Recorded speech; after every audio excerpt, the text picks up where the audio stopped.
Chapter 2. My brother Micah's name roughly means he who is like God.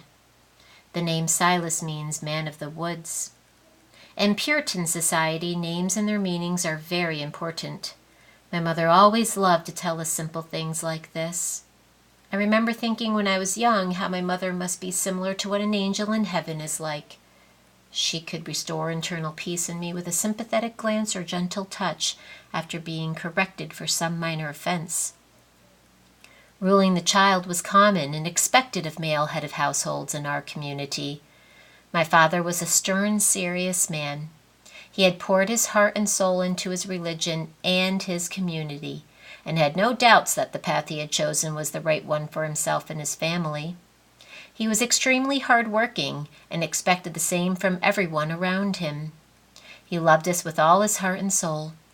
I had no doubt in this. I remember a conversation I overheard between my father and Reverend Washburn, our church leader, when I was 11 or 12 years old. Reverend Washburn greeted my father in front of our weathered barn. Father must have forgotten that I was finishing up cleaning Hope's stall. Hope was a chestnut Galloway pony that we depended on greatly to be successful with each year's plantings and harvests. "It appears you've had another successful day, Abner," Reverend Washburn began. "The Lord has been smiling upon us for some time," Father responded. "He has for some time indeed. The fields are flourishing and England's demand for our lumber has seen no decline. Our prosperity is justification of our unbending faith. You and the boys will be joining us for the barn raising at the newly settled Hobbs place, I hope." "As is our godly duty, Reverend, it brings us great joy to see new members joining our community."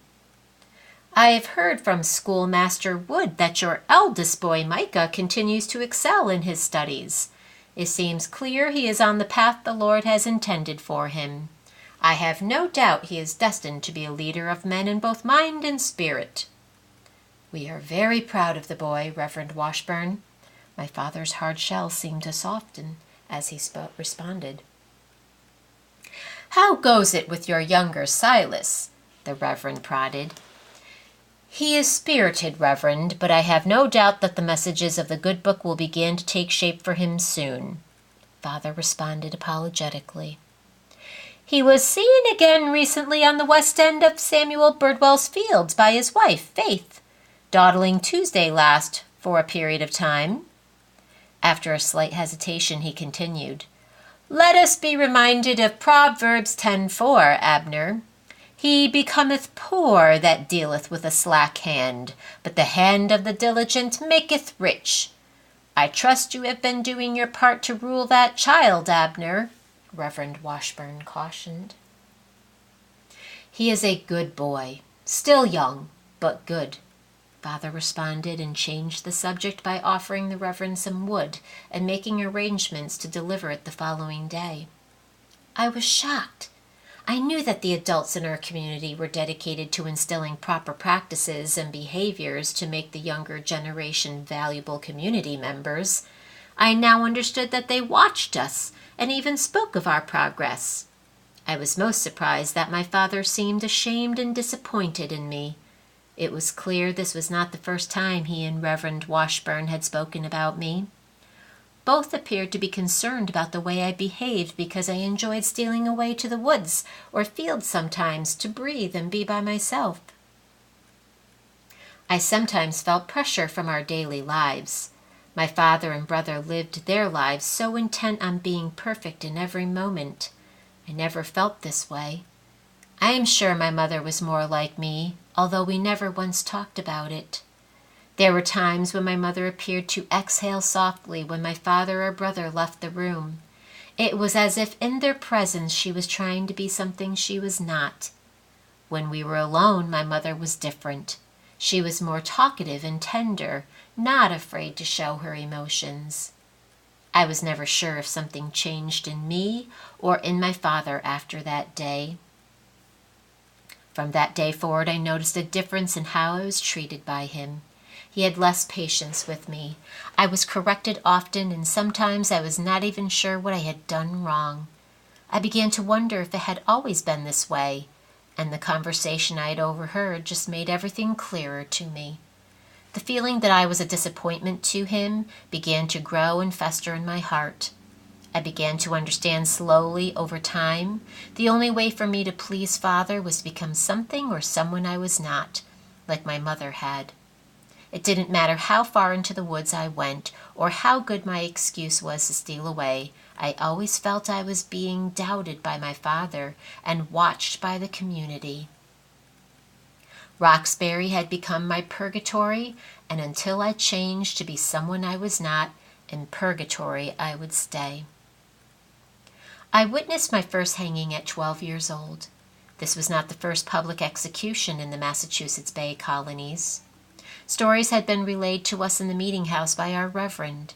We were cautioned that choosing a sinful path in league with the devil would ultimately lead to our demise and an eternity of punishment.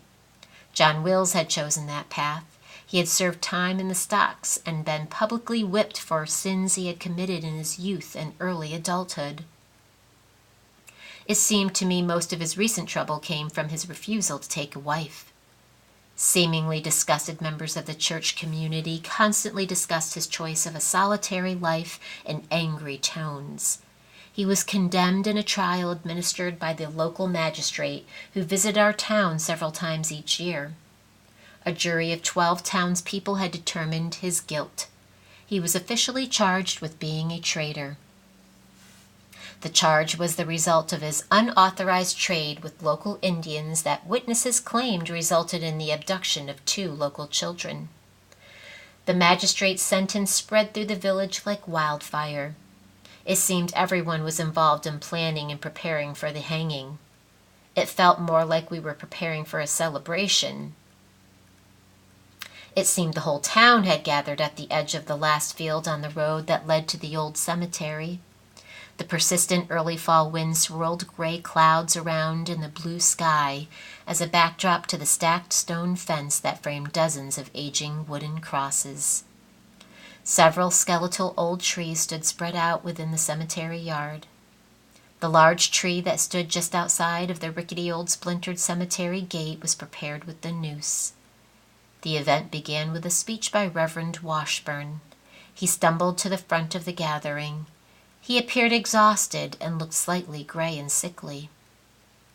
After a slight hesitation, he began his speech deliberately. "It is with a heavy heart that I address this godly and determined congregation today. I have been the last several days at the side of one of our own while he faced his darkest hours. His is a story that man, woman, and child can all prosper from morally. His misguided behavior began with disobedience toward his parents and blasphemy against both his religion and church. The same hands that tried to save him and shape him became his enemy as a result of the devil's influence. Poor judgment became his companion as he disrespected his parents, displayed surly behavior, and disobeyed the laws that unify the rest of us as brothers. The government and religious authority of these settlements has heard the evidence and implemented God's will to maintain our sacred covenant. The recent abduction of Leah and Amos Foster, our children from Goodman Foster's own fields by a band of Abenaki Indians, has tested this community's resolve. John Wills was in league with these same heathens and has continuously claimed he engaged them only for the trade of trinkets. He makes this claim despite testimony from 2 of our congregation who saw these Indians with whiskey, which Mr. Wills has been accused of bartering for with them in the past. We shudder to consider what horrors have been inflicted upon these babes since their disappearance. John Wills chose his path from an early age.